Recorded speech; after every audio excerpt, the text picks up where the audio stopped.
Hello बच्चा लोग, कैसे हो आप सब लोग? क्या चाल है? क्या चाल है? कैसे हो? बढ़िया हो? मस्त हो? स्वस्थ हो? और एकदम ललन टॉप हो गई?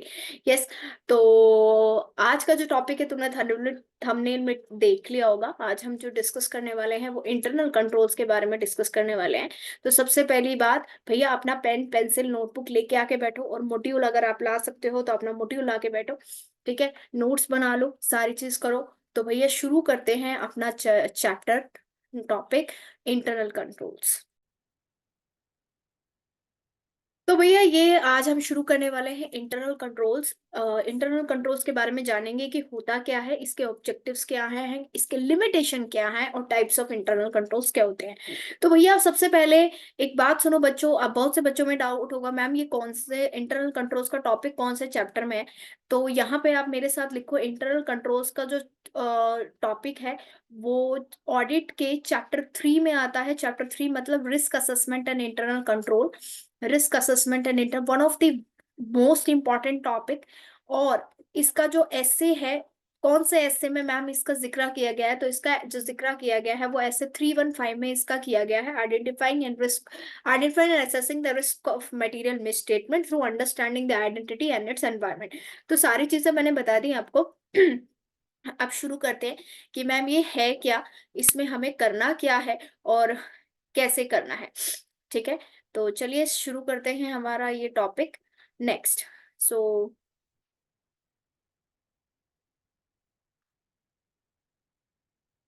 नाउ मैं अपनी थोड़ी पिक्चर को यहाँ कर लेती हूँ।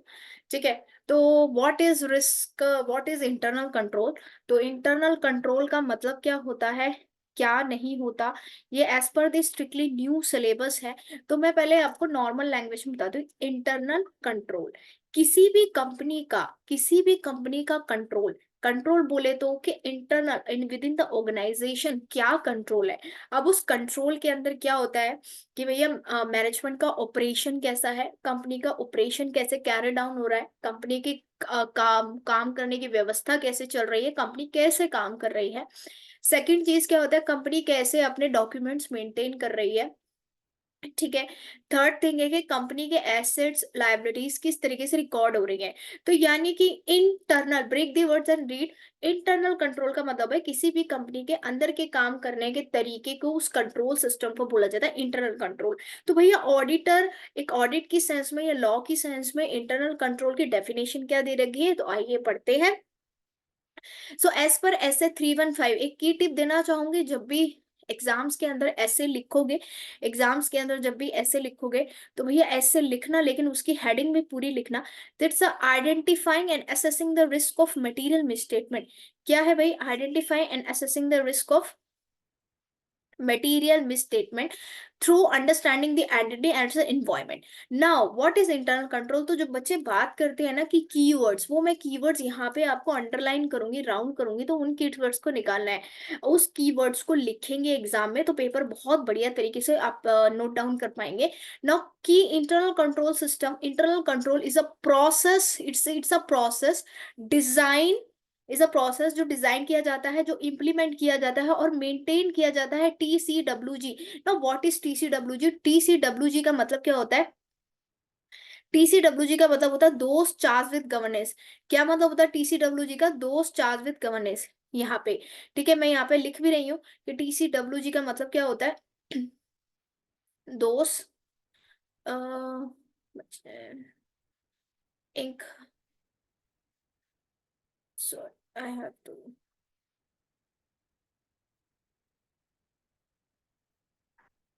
दोस्त चार्ज्ड विद गवर्नेंस।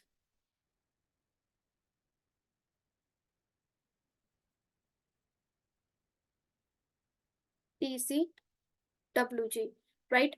तो यही चीज यहाँ बोल रही है, those charge with governance management and other personnel to provide a reasonable assurance.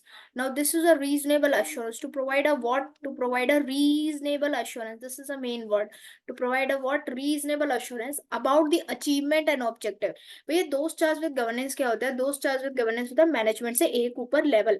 Management क्या होता है? मैनेजमेंट के अंदर की मैनेजरियल पर्सन होते हैं, सीईओ होता है, सीएफए होता है, मैनेजिंग डायरेक्टर होता है मैनेजमेंट. लेकिन उससे भी एक लेवल अप पे बोर्ड ऑफ डायरेक्टर्स आते हैं. बोर्ड ऑफ डायरेक्टर्स के साथ आपके इंडिपेंडेंट डायरेक्टर्स भी आते हैं, या कुछ ऐसे व्यक्ति आते हैं जो कंपनी को गाइडेंस देते हैं, कंपनी के मैनेजमेंट को भी ऊपर नजर रखते हैं.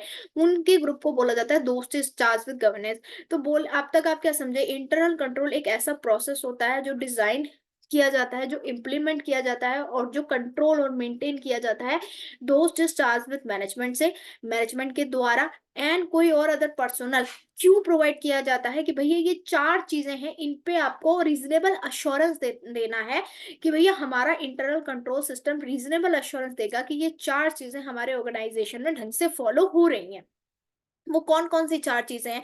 तो फर्स्ट वर्ड होता है रिलायबिलिटी ऑफ फाइनेंशियल रिपोर्टिंग.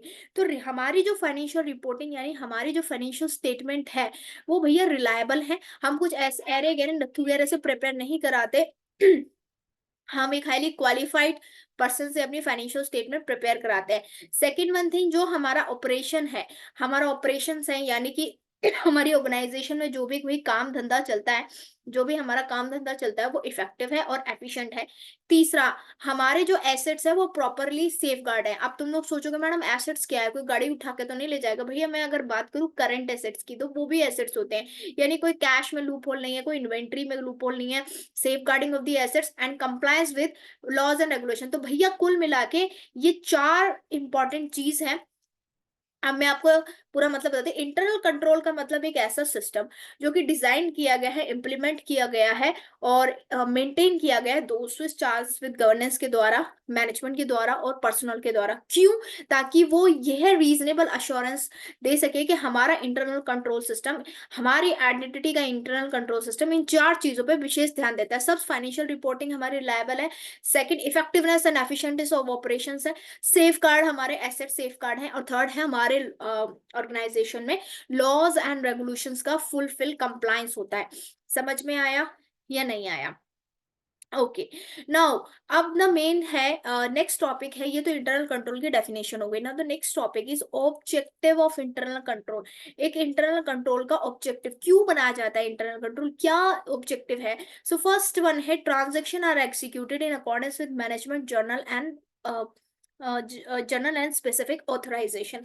भैया सिंपल सी बात है, आपके ऑर्गेनाइजेशन में छोटी से लेकर बड़ी मतलब ट्रांजेक्शन्स होती है, लेन देन होता है. तो भैया किसी कंपनी का इंटरनल कंट्रोल सिस्टम इतना स्ट्रांग होगा तो ये पता लगेगा कि जो ट्रांजैक्शन एग्जीक्यूट हुई है, सेल परचेज एग्जीक्यूट हुआ है ट्रांजैक्शन मैनेजमेंट के द्वारा, वो प्रॉपर अथॉरिटी से और प्रॉपर ऑथराइजेशन से हुआ है. Next, all transaction are promptly recorded in the current correct amount. जैसे ही ट्रांजेक्शन्स रिकॉर्ड होती है, आपकी कंपनी का इंटरनल कंट्रोल सिस्टम यानी कि वो तरीका इतना स्ट्रांग है कि जैसे ही कुछ ना कुछ ट्रांजेक्शन्स हुई तो भैया फटाफट से उसको फाइनेंशियल रिपोर्ट्स में मतलब रिकॉर्ड कर लिया गया on the basis of accounting policies, on the basis of accounting principles, GAAP accounting standards. ठीक है. Third one is assets are safe guard from the unauthorise access और द डिपोजिशन. भैया assets जो है हर कोई मतलब कैश को नहीं छेड़ सकता, हर कोई इन्वेंट्री का कंट्रोल नहीं कर सकता. तो भैया assets are safe guard from unauthorise access. So that's why the internal controls is necessary. तो इसलिए आपका क्या है, इसलिए बनाया जाता है इंटरनल कंट्रोल, ताकि ये ऑब्जेक्टिव हो कि भैया हमारा जो इंटरनल कंट्रोल है वो बहुत मेंटेन हुआ है. Right. Now, the next one is benefits of internal control system. एक इंटरनल कंट्रोल सिस्टम के बेनिफिट्स क्या क्या होते हैं? ठीक है, ये हम पढ़ेंगे. Okay, just a second.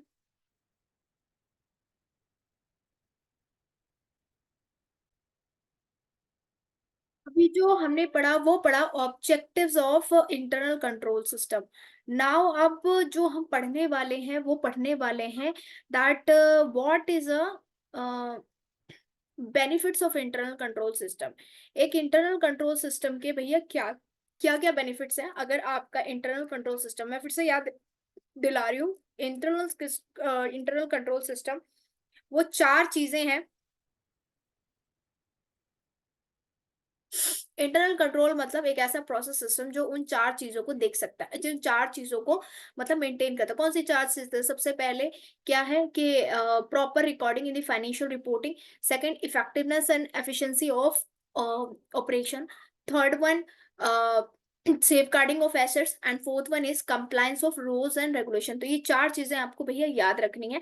सो ठीक है, तो पहली कौन सी चीज है? पहली आपकी चीज है कि reasonable assurance on financial reporting. So भैया आप फाइनेंशियल रिपोर्टिंग कर रहे हैं, plus safeguarding of assets, आपने सेफ गार्ड, आपकी ऐसी पॉलिसीज है जो एसेट्स को सेफ गार्ड करती हैं। Third one is effectiveness and efficiency of effectiveness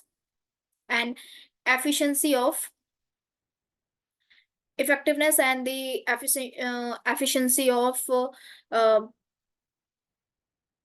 operations।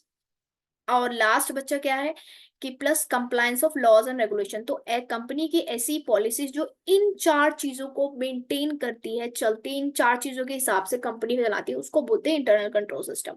ना इसके बेनिफिट्स क्या क्या है, क्यों भैया हमें इंटरनल कंट्रोल की जरूरत है? तो first one has it identify the types of potential misstatement. So भैया अगर आपका इंटरनल कंट्रोल सिस्टम बहुत बढ़िया होगा तो ऑडिटर के लिए ये सोने पे सुहागा होगा कि उसको ना पोटेंशियल मिसस्टेटमेंट, जो रियलिटी में पोटेंशियल मिसस्टेटमेंट मतलब जो भी कुछ गड़बड़ी है पोटेंशियली, फेक नहीं, पोटेंशियली जो अफेक्ट कर सकती है डिसीजन पे या फाइनेंशियल स्टेटमेंट पे, तो उनको आइडेंटिफाई करना पड़ेगा, करने में हेल्प मिलेगी।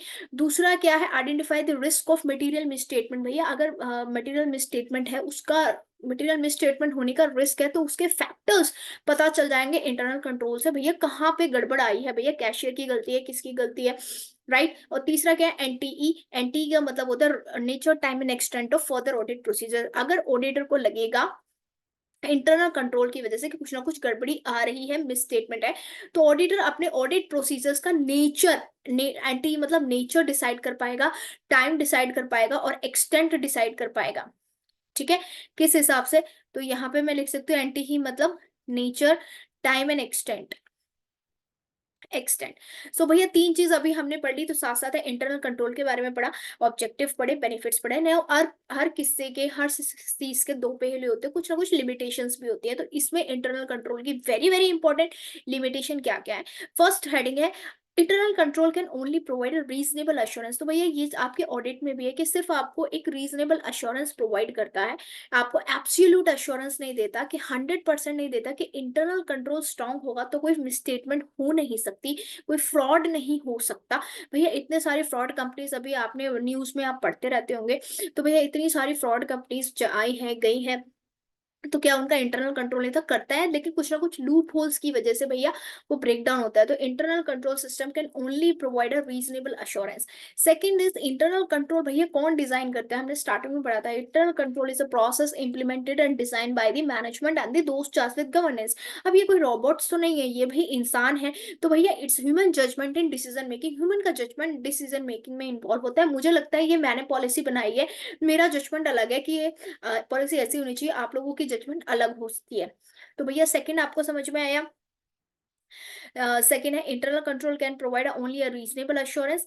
एंड सेकंड आपका क्या है कि इंटरनल कंट्रोल इंटरनल लिमिटेशन। अब ये और इसको और बारीकी से, दो चीज तो हमने पढ़ी, तीसरी क्या है? Lack of understanding the purpose. भैया हो सकता है इंटरनल कंट्रोल सिस्टम, अब इंटरनल कंट्रोल सिस्टम फॉलो कौन करता है? ऑब्वियसली सब एम्प्लॉय सबॉर्डिनेट्स ऑफ कंपनी। तो भैया हमने कोई इंटरनल कंट्रोल सिस्टम बना दिया, फॉर एग्जाम्पल मैं कह रही हूँ कि मुझे कोई एप्लीकेशन आप दोगे तो इंग्लिश में ही टाइप करके दोगे, लेकिन हो सकता है कि जो मेरी कंपनी का प्यून है उसको कुछ पता ही ना हो इंग्लिश के बारे में, तो lack of understanding the purpose, purpose ही गलत होता है। मतलब कई लोग जो इंटरनल कंट्रोल जिसको फॉलो करना है वो लोग उसका पर्पस नहीं समझ पाते कि इंटरनल कंट्रोल क्यों बनाया गया है। फोर्थ वन है कि कोल्यूजन अमंग पीपलों, मतलब पीपल कह रही हूँ, मैनेजमेंट कई बार कहते हैं ना, लोगों से कहते हुए सुना होगा मैनेजमेंट मनमानी कर रही है, ये सब कर रही है। तो भैया लोगों में ना झड़प होने के ज्यादा चांसेस रहते हैं, collusion. Now judgement by management, so जिस लेवल पे कई बार मैनेजमेंट सोचती है वो लेवल एम्प्लॉयज के साथ, पर्सनल के साथ मैच नहीं होता, so there is a one more limitation is judgement by management. Fourth one, limitation in case of small entities. आपको पता है एक स्मॉल आइडेंटिटी होती है, एक छोटी कंपनी होती है, उसमें ऑनर मैनेजर इतने सारे पर्सन नहीं होते, तो कॉल्यूजन का मतलब होता है कि भैया आप इतना बड़ा इंटरनल लिमिटेशन नहीं बना सकते because of your size of the identity. So there are 6 limitation which HCA gives you that limitations of internal control. So first one is so the first one is internal control can only provide a reasonable assurance. The second one is human judgment in the decision making. Third one is lack of understanding of the purpose, collusion among people, judgment by management, and limitation in case of small entities. Now, 5 components of internal control system. Internal control. भैया ये आपको explain करना है 5 ऐसे component internal control system के। वो तो 4 चीजें जरूरी थी जो मतलब अश्योरेंस थी, लेकिन यहाँ पे आपको क्या कहना है कि 5 कंपोनेंट्स ऑफ इंटरनल सिस्टम क्या क्या है। सो कंपोनेंट्स ऑफ इंटरनल सिस्टम में क्या क्या आता है, कंपोनेंट्स क्या है, उसके पार्ट्स क्या क्या है। तो जिन बच्चों को कंपोनेंट्स के मतलब नहीं पता तो आप पार्ट्स लिख सकते हैं। सबसे पहले आता है कंट्रोल एनवायरमेंट, उसके बाद आता है entity risk assessment procedure, RAP procedures. Next class में आरएपी प्रोसीजर एक्सप्लेन करूंगी।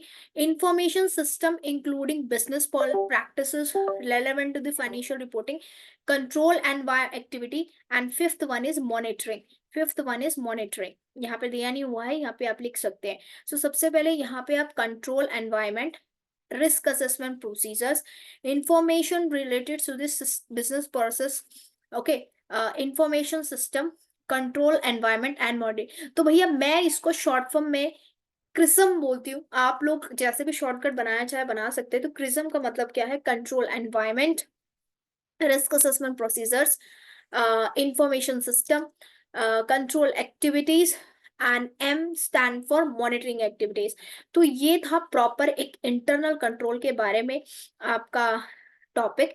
तो अब एक समरी ले लेते हैं कि इंटरनल कंट्रोल में समरी क्या क्या है, ठीक है। उसके बाद फिर आपके लिए इजी भी हो जाएगा कि हमने क्या पढ़ा। एक मैं पूरा समराइज कर देती हूँ, ठीक है। तो अभी तक हमने क्या पढ़ा, मेरे साथ इस समरी चार्ट में आप लिख सकते हैं कि हमने ये पढ़ा मैम। सो इंटरनल कंट्रोल यहाँ पे एक चार्ट में आप लिख सकते हैं। इंटरनल कंट्रोल क्या होता है भैया, आइए मेरे साथ। एक प्रोसेस होता है, ठीक है, जो कि डिजाइन होता है, इम्प्लीमेंटेड होता है और मेंटेन होता है किसके थ्रू, दोज चार्ज विद गवर्नेंस,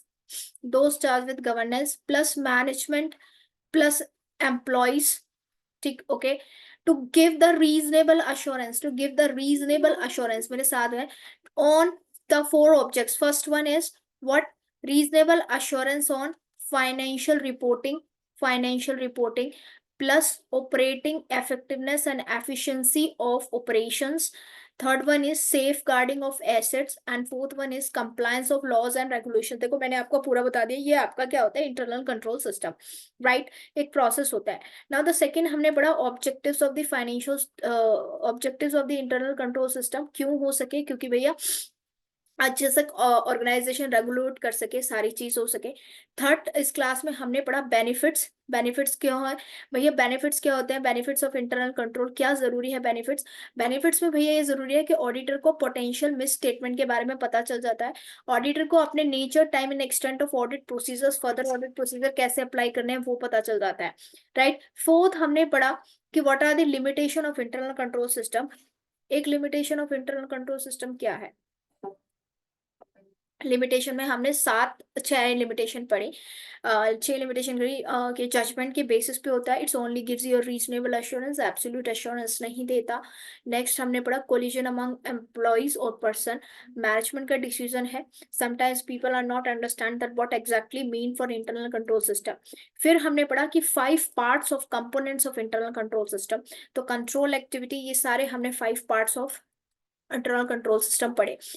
तो आई थिंक इंटरनल कंट्रोल का एक पूरा जो टॉपिक है वो आपको क्लियर हो गया होगा। नेक्स्ट क्लास में रिस्क असेसमेंट प्रोसीजर्स लेके आ रही हूँ, एनालिटिकल प्रोसीजर्स लेके आ रही हूँ, ठीक है। अगर भैया अच्छा लगा हो तो आपको पता है आपको क्या करना है, सब्सक्राइब करना है, शेयर करना है, लाइक करना है, ठीक है।